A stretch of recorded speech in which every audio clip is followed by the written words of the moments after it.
Европа, Кытай, Тайвань менен кызматташып интерактивдүү панелдерди, проектор, сыналгы жана башка жабдууларды алып келгендердин бири Чыңгыз Усенов. Ал 10 жылдан бери ишкерлик менен алектенет. Электрондук түрдө соода кылууну өздөштүргөн.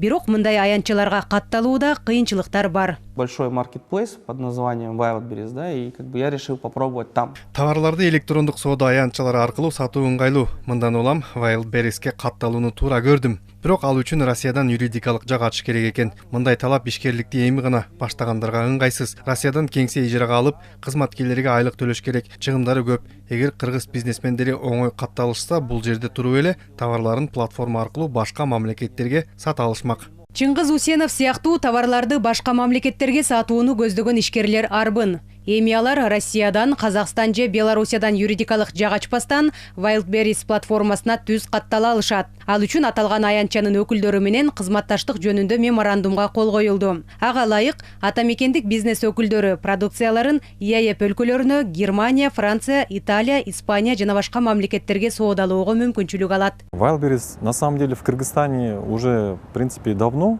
Бул абдан пайдалуу платформа. Атамекендик ишкерлер үчүн май айынын ортосунан тарта катталуу жеңилдетилмекчи. Окутууларды жүргүзүү да сүйлөшүлдү. Wildberries менен биргеликте тренерлердин тобу окутулат. Алар алдыда аймактардагы ишкерлерге маалымат таратышмакчы. Wildberries Кыргызстанда 2017 жылдан бери иш алып барат. Бирок мурда биз товарларды алчубуз. Эми ушул аянтча аркылуу сатканга да мүмкүнчүлүк түзүлдү. Натыйжада экспорттун көлөмү да көбөйөт.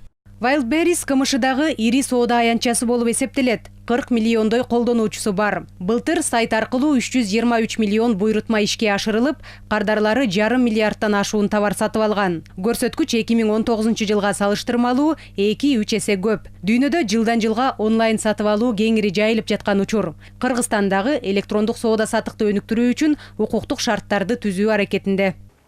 E-commerce деген мыйзам атайын депутаттардын тарабынан демилгелип чыккан. 3 окуудан өттү. Буюрса президентибиз кол коюп, атайын укуктук шарттар да түзүлөт. Биздин ушу Кыргызстандын ичинде ушу интернет соода тармагын өнүктүрүү боюнча.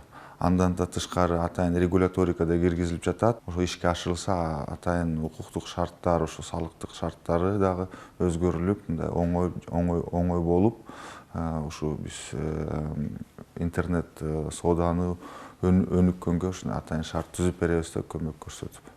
Электрондук коммерция өлкөлөр ортосундагы соода алаканы жакшыртат. Күнү түнү иштеп, үйдө отуруп эле каалаган товарды сатып алууга жол ачат. Кыргызстан онлайн соода жүгүртүү боюнча 2019 жылы 151 өлкөнүн ичинен 114 орунду ээлеген. Былтыр дүйнө жүзүндө онлайн сооданын көлөмү 25%га көбөйгөн.